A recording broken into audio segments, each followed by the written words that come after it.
The silk of my dress whispered against my bruised skin as I stood in the golden pool of lamplight in Dominic Valenti's office, every nerve ending screaming at me to pull my arm away before he saw what I'd spent an hour covering with foundation and long sleeves.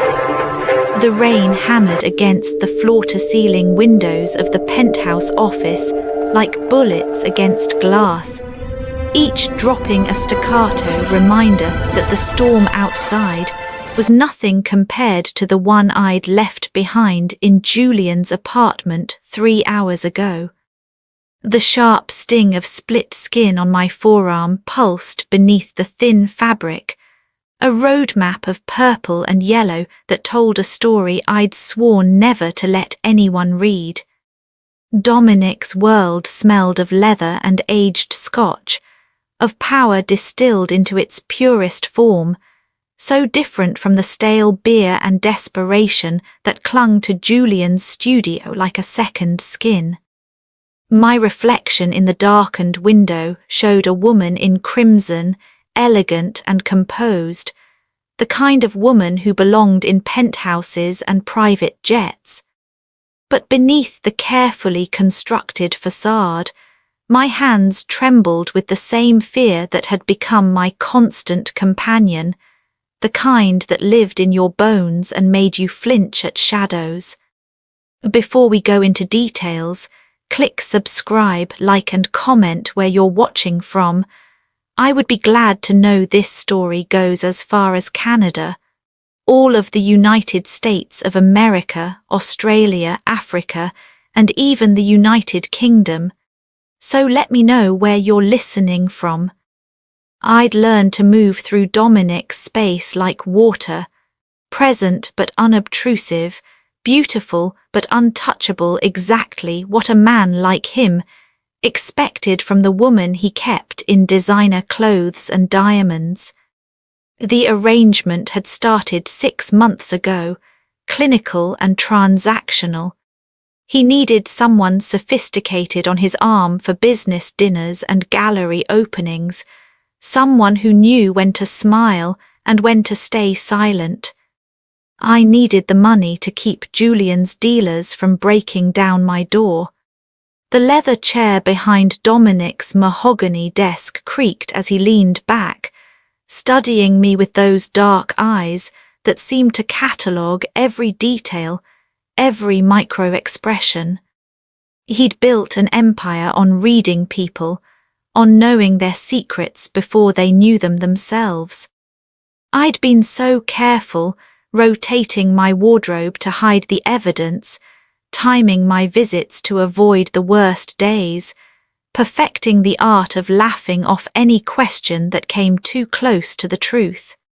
But tonight I'd miscalculated.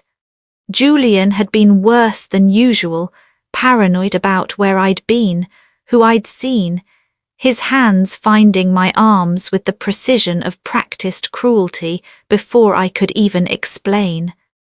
The concealer I'd layered on had seemed sufficient in my bathroom mirror, but here, in the unforgiving clarity of Dominic's office, under the focused beam of his desk lamp, I felt exposed. The city sprawled beneath us, 43 floors of steel and glass separating us from the streets where Dominic's name was whispered with equal parts reverence and terror. I'd heard the stories everyone had. Bodies that disappeared into the harbour, rivals who suddenly decided to retire, business deals that closed with a handshake, and the unspoken threat of what would happen if they didn't. But in 8 months of playing the role of his mistress, he'd never been anything but coldly professional with me, never crossed the invisible line we'd drawn between transaction and intimacy. Kathleen. His voice cut through my thoughts, smooth as expensive whiskey and twice as dangerous. He rose from his chair with the fluid grace of a predator, and every instinct I'd honed over 2 years with Julian told me to step back, to make myself smaller, to apologize for whatever I'd done wrong. But I'd learned different rules in Dominic's world. Here, showing fear was worse than bleeding.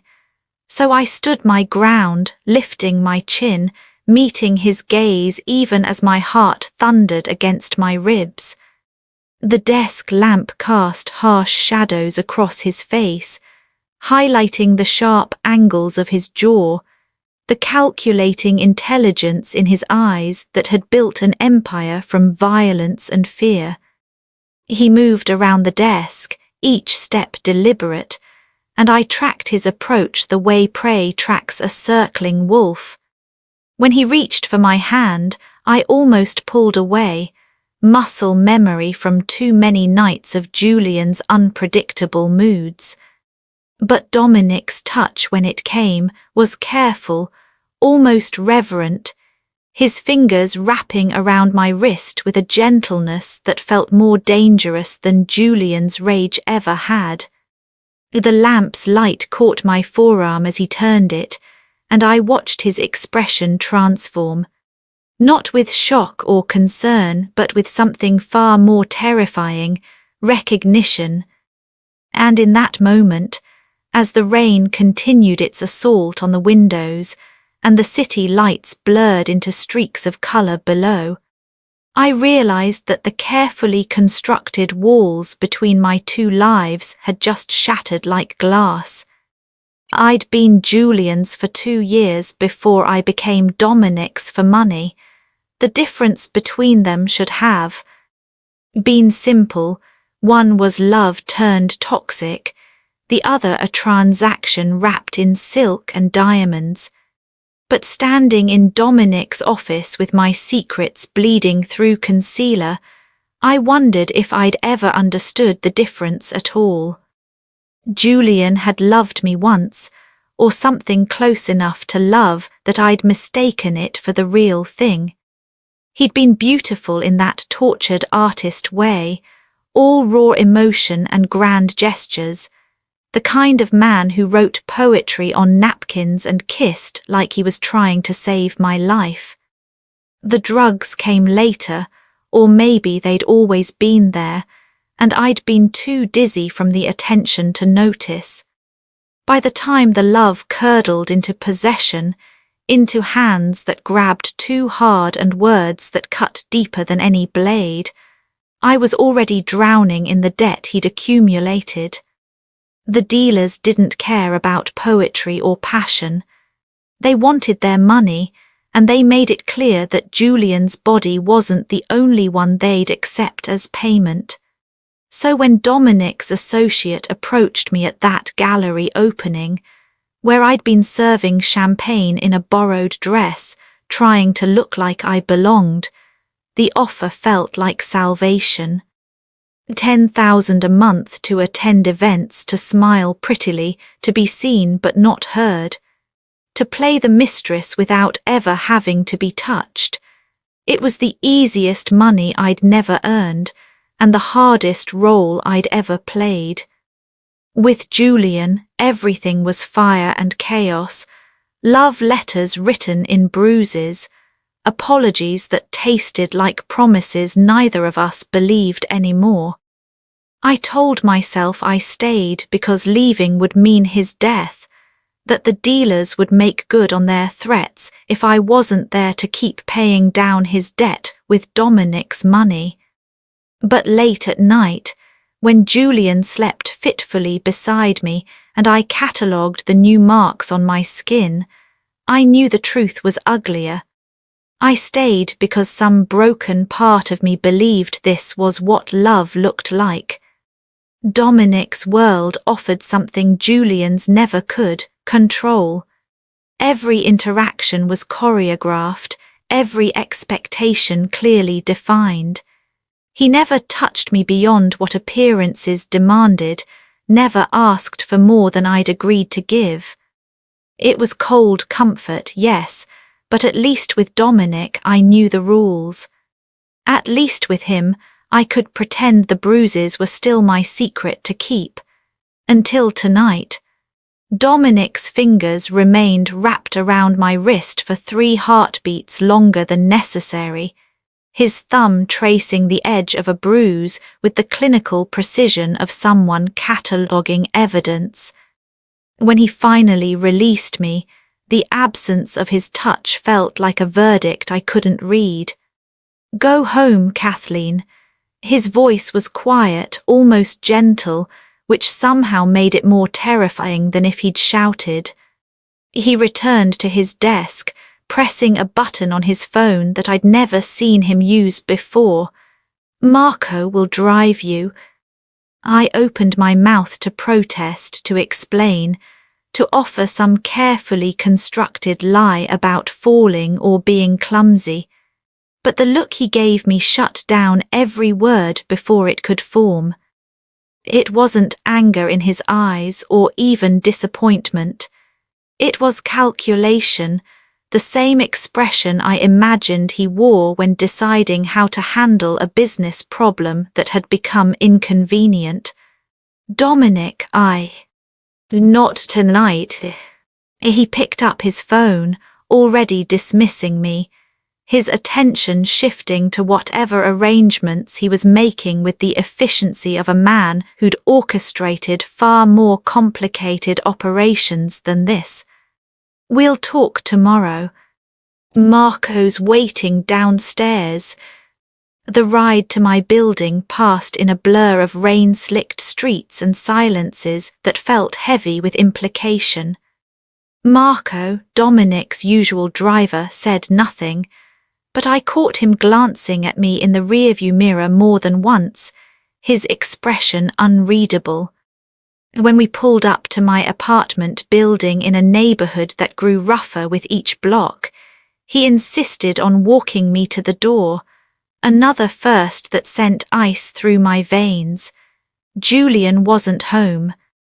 The apartment was dark, still reeking of whatever he'd been smoking earlier, his latest canvas abandoned mid-stroke like everything else in his life. I stood in the doorway, exhausted and terrified in equal measure, wondering if I should pack a bag, if Dominic was about to cut me loose, if the money would stop, and the dealers would finally make good on their threats. I was 3 steps into the apartment when I heard them.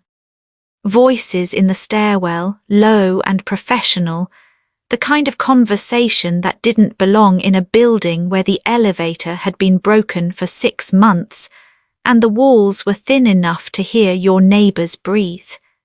I moved to the window, careful to stay hidden behind the curtain, and watched as 2 men emerged from a black sedan that had pulled up behind Marco's departure. They weren't dressed like cops.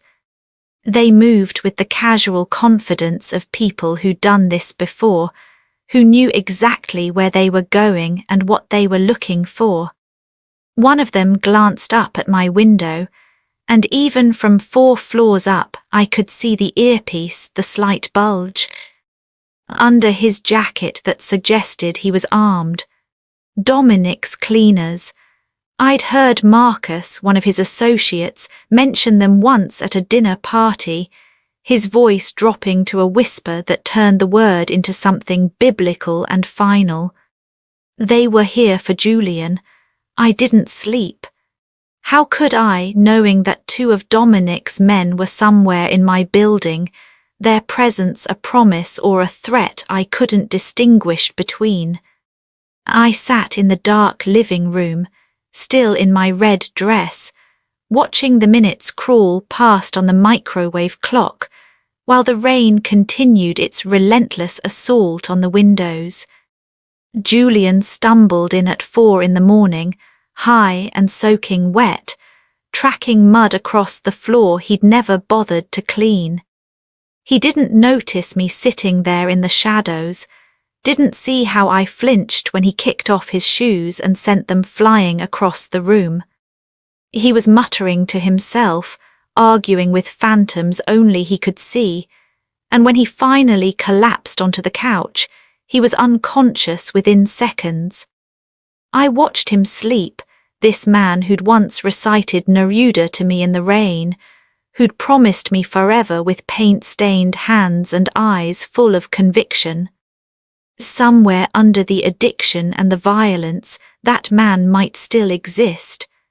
But I couldn't find him anymore, couldn't remember the last time I'd looked at him without fear calcifying in my chest. When dawn finally broke, grey and reluctant, I made coffee with shaking hands and waited for whatever came next. Julian left at noon without a word, shambling out into the drizzle like a ghost already half departed from this world. I gave him 20 minutes, then forced myself to shower, to wash away the previous night's makeup and pretense. When I emerged, wrapped in a towel and feeling raw as an open wound, I finally noticed the silence. It was the wrong kind of quiet, the kind that pressed against your eardrums and made you hold your breath. Julian's corner of the apartment, the organized chaos of half-finished canvases, scattered clothes and accumulated debris that marked his territory, was gone. Not tidied, not rearranged. Gone. The canvases, the paints, the duffel bag he'd been living out of since his last eviction. Even the stale beer cans and overflowing ashtray had vanished, leaving behind only clean floor and the faint chemical smell of industrial cleaner. My legs nearly gave out. I grabbed the doorframe, my wet hair dripping onto the hardwood as I tried to process what I was seeing. They'd been here.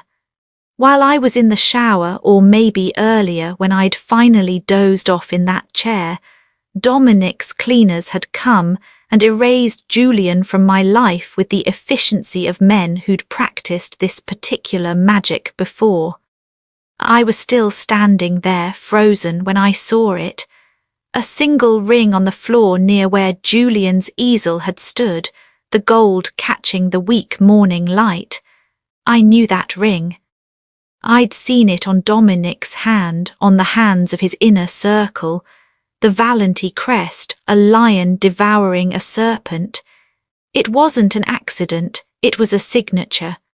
The phone call came an hour later, Dominic's voice as smooth and inevitable as fate itself. "Pack what matters to you. Marco will be there in 30 minutes. Where's Julian?" My voice cracked on his name, and I hated myself for it, for still caring about a man who'd used my body as his personal canvas for violence. Being taken care of. The phrase could mean anything in Dominic's world, rehab or the harbour, salvation or silence. You don't need to worry about him anymore, Kathleen. You don't need to worry about anything anymore. That should have been comforting. Instead, it felt like a door slamming shut. I packed mechanically, clothes, toiletries, the few photographs I had of my mother before she died. The ring stayed on the floor where I'd found it, too heavy with meaning to touch. When Marco arrived, he took my 2 small suitcases without comment, his face carefully neutral as he escorted me down to the waiting car. The black sedan that had delivered the cleaners was gone, and with it any evidence that last night had been anything more than a bad dream. The Valenti estate sat 40 minutes outside the city, behind gates that whispered open at our approach and walls that seemed designed to keep the world at bay. I'd never been here before. Our arrangement had always been public-facing, a performance for restaurants and galas and business dinners. This was different. This was Dominic's private kingdom, and I was being moved from player to prisoner. The house itself was beautiful in that cold, perfect way that money could buy, all marble and imported artwork and furniture that looked like it belonged in a museum. A housekeeper named Rosa showed me to a bedroom on the 2nd floor, complete with an ensuite bathroom and a walk-in closet already filled with clothes in my size. Designer labels, carefully coordinated, everything I might need and nothing I'd asked for. Mr. Valenti says you're to rest today, Rosa informed me, her English heavily accented, her eyes kind but distant. Dinner is at 8, he'll see you then.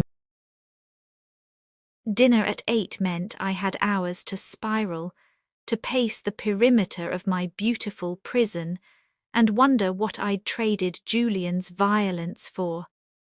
I tried the door, unlocked, which somehow felt more ominous than if it had been sealed. I could leave the room, wander the halls, but the men I passed wore suits that couldn't quite hide their purpose, and their polite nods felt like warnings wrapped in courtesy. Rosa brought lunch on a silver tray, grilled salmon, roasted vegetables, sparkling water with lemon, food that tasted like obligation. I picked at it while staring at my useless phone, at the full bars that promised connection but delivered only silence. Dominic had cut me off with surgical precision, severing every lifeline to my old life as cleanly as his cleaners had removed Julian's existence from my apartment. The television worked at least. I flipped through channels with mounting desperation until I found the local news, muting the volume of my conscience that screamed this was a terrible idea. The anchor's face was professionally grave as she spoke about the morning's discovery. Body of an unidentified male, approximately 30 years old, found near Pier 17 early this morning. Police say the victim shows signs of drowning, though the investigation is ongoing. Anyone with information? I turned it off, my hands shaking so badly the remote clattered against the nightstand. 30 years old. Julian was 32, but everyone said he looked younger, the drugs keeping him boyish even as they hollowed him out from the inside. Pier 17 was where Dominic's people took problems that needed to disappear into the water, or so the whispered stories claimed. But the news had said unidentified. Julian had a record, fingerprints in the system from a possession charge 3 years ago. They would have identified him by now, unless Dominic's reach extended into the medical examiner's office, into the police department, into every corner where truth might accidentally surface. I spent the afternoon caught between relief and horror, between the selfish gratitude that I'd never have to feel Julian's hands on me again, and the sickening certainty that I'd gotten him killed. Because that's what I'd done, wasn't it? I'd taken Dominic's money, worn his diamonds, played the mistress in his expensive game, and when he'd seen what Julian had done to me, I'd let him draw his own conclusions. I hadn't asked him to intervene. I hadn't said the words, but I hadn't stopped him either. The guilt tasted like copper in my mouth, like blood and complicity. I'd spent 2 years trying to save Julian from himself, from his dealers, from the consequences of his choices. And in one night, I'd let a man I barely knew erase him from existence. At 7:30, Rosa knocked softly and told me Mr. Valenti was waiting. I changed into one of the dresses from the closet, black, appropriate for morning or dinner with a monster. In the mirror, I looked like someone I didn't recognize, someone who'd survived by letting someone else drown. The dining room could have seated 20, but tonight it was set for 2, intimate and damning. Dominic sat at the head of the mahogany table, still in his suit from earlier, a glass of red wine catching the light from the crystal chandelier overhead. He stood when I entered, that old-world courtesy that made everything feel like a performance with rules I'd never been taught. "You look beautiful," he said, pulling out my chair with the same careful grace he'd used when examining my bruises. "Though you didn't need to dress for mourning. Not here." I sat because my legs couldn't hold me anymore, because the implication in his words had stripped away whatever composure I'd managed to construct. He knew, of course he knew. Dominic made it his business to know everything. A server I hadn't seen before materialized with the first course, something French and artfully arranged that I couldn't have named if my life depended on it. Dominic waited until we were alone again before he spoke, swirling his wine with the casual confidence of a man who'd never doubted his right to decide who lived and who disappeared. "You're wondering about Julian. It wasn't a question. Whether the body they found was his, whether I'm the monster you've been telling yourself I am." I forced myself to meet his eyes, those dark depths that had built empires on fear and calculation. "Did you kill him?" "No." He took a sip of wine, letting the silence stretch until I wanted to scream. "Julian's currently in a facility upstate. Private, expensive, the kind of place that actually believes in rehabilitation instead of just warehousing addicts until they're someone else's problem.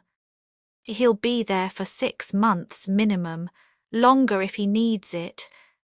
The relief hit me like a physical blow, followed immediately by confusion sharp as broken glass.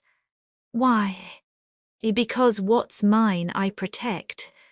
He set down his glass with deliberate precision.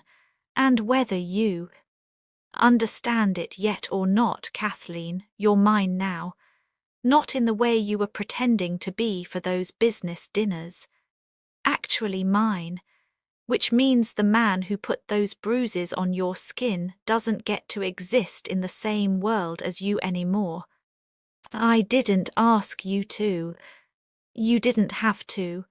His voice remained perfectly calm, but something in his expression shifted, hardened into the man whose name made grown men nervous. "I saw what he did to you. I've seen men beaten for lesser offences against things I value far less than I value you. Did you think I'd just send you home to that? Let him continue using you as his personal stress relief? He wasn't always like that. He loved me once." Love, Dominic said the word like it was a disease he'd been inoculated against. Love that leaves marks isn't love, Kathleen. It's ownership without responsibility, and I don't permit competition. I made it 3 days before I tried to leave. 3 days of designer clothes and gourmet meals, of wandering the estate like a ghost haunting her own afterlife, of Dominic watching me with those calculating eyes over breakfast and dinner, the only times he seemed to require my presence. He was patient, I'd give him that. Patient in the way predators are patient, waiting for their prey to exhaust themselves before moving in for the kill. On the 4th morning I woke to rain again, softer than the night this had all started, but persistent, the kind that promised to last all day. Dominic had left early for business in the city. Rosa informed me when she brought my breakfast tray. He wouldn't be back until evening. The opportunity felt like a test I was already failing by considering it. I dressed in jeans and a sweater from the closet, casual enough to look like I was just taking a walk. The estate was vast, the gardens sprawling into what looked like woods at the property's edge.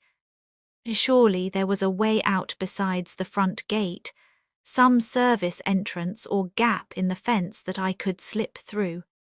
I'd walk to the nearest road, catch a bus, disappear into the city where Dominic's reach couldn't follow. The lie tasted bitter even as I told it to myself. I made it halfway across the south lawn before Marcus appeared, seemingly from nowhere, his expensive suit somehow remaining pristine despite the drizzle. He was one of Dominic's inner circle, the man who'd mentioned the cleaners at that dinner party months ago, back when I'd still believed my arrangement with Dominic had clear boundaries. "Beautiful morning for a walk, Miss Kathleen." His smile didn't reach his eyes. "Though perhaps you'd prefer the gardens. The roses are particularly lovely this time of year, and there's a covered path." I was just exploring. My voice sounded thin, unconvincing even to my own ears. "Of course," he gestured toward the house with casual authority. "Mr. Valenti mentioned you might enjoy some company. He worries about you out here alone. Easy to get lost on grounds this size." It wasn't a suggestion. I looked past Marcus toward the tree line, then back at the house where I could now see two more men positioned near the east wing, their presence suddenly obvious now that I was looking for it. They weren't gardeners or maintenance staff. They wore the same careful suits, the same watchful expressions. The guards weren't positioned to keep threats out. They were positioned to keep me in. "The gardens sound lovely," I heard myself say, my voice hollow with the weight of understanding. "Thank you, Marcus." He escorted me back toward the house, his hand never quite touching my elbow, but hovering close enough to remind me that choice was an illusion. I'd stopped having the moment Dominic's cleaners had erased Julian from my apartment. Dominic was waiting in his study when Marcus delivered me back to the house, still damp from the rain and trembling with something that felt too much like fury to be safe. He dismissed Marcus with a subtle nod, then gestured for me to sit in the leather chair across from his desk. I remained standing, some reckless part of me refusing to submit even though I'd already lost. "You're angry." He said it like he was commenting on the weather, observational and detached. "Good. Anger is honest. Better than the fear you've been wearing like armor since you got here. You're keeping me prisoner. I'm keeping you safe." He stood, moving to the bar cart and pouring 2 glasses of scotch despite the early hour. "There's a difference, though I understand why you're struggling to see it. Safe would be letting me leave. Safe would be giving me my phone back, letting me talk to my friends, letting me have some semblance of a life that's actually mine." He crossed to me, offering one of the glasses. When I didn't take it, he set it on the desk beside me, close enough that the smoky scent of expensive liquor filled my nostrils. "Your life stopped being just yours the moment Julian's dealers decided your body was acceptable. A collateral, did you think they forgot about you? That the debt disappeared because I sent Julian away?" The words hit like ice water, dousing the fury and replacing it with the old familiar fear. "What are you talking about?" "Marcus intercepted 2 of them yesterday. They were asking around your old neighborhood looking for you. They know about our arrangement, know you have access to money now. They think they can collect what Julian owed by going through you." He took a sip of his scotch, watching me process the information. "They're wrong, of course, but they needed to understand that." "What did you do?" What I do to anyone who threatens what's mine. He moved to the window, looking out over the estate grounds with the bearing of a king surveying his kingdom. Come here, Kathleen. Every instinct screamed at me to refuse, but my feet moved anyway, carrying me to his side. He pointed toward the garage area, where a black sedan sat with its trunk open. Two of his men stood nearby, and between them, on his knees in the gravel, was a man I recognized from the neighborhood. One of the dealers who'd come to my apartment looking for Julian, whose eyes had lingered on me too long while explaining what would happen if the payments stopped. "Watch," Dominic said softly, his hand settling on my shoulder with deceptive gentleness. I couldn't look away as Marcus approached the kneeling man, as something flashed in his hand that caught the weak morning light. The man's screams were muted by distance and glass, but I felt them in my bones anyway, felt the exact moment Dominic's protection became complicity, the moment I stopped being a victim he'd rescued and became an accomplice to his violence. That night Rosa laid out a dress on my bed, midnight blue silk that probably cost more than 6 months of my old rent. Beside it, a velvet box I hadn't seen before, the kind that whispered of heirlooms and expectations. Inside, a necklace of diamonds and sapphires that caught the lamplight and threw it back like shattered stars, heavy enough that I felt the weight before I even touched it. There was no note, no explanation. There didn't need to be. This was Dominic's language, spoken in carrots and control, in gifts that felt more like shackles the more beautiful they became. I'd stayed in my room since the garage, since watching Marcus teach that dealer the cost of threatening Dominic's possessions. I'd vomited twice, then spent an hour in the shower trying to scrub away the memory of those muted screams. But the water couldn't wash away what I'd become, couldn't cleanse the complicity that had settled into my bones like radiation poisoning. Dominic hadn't come to check on me, hadn't apologized or explained or offered comfort.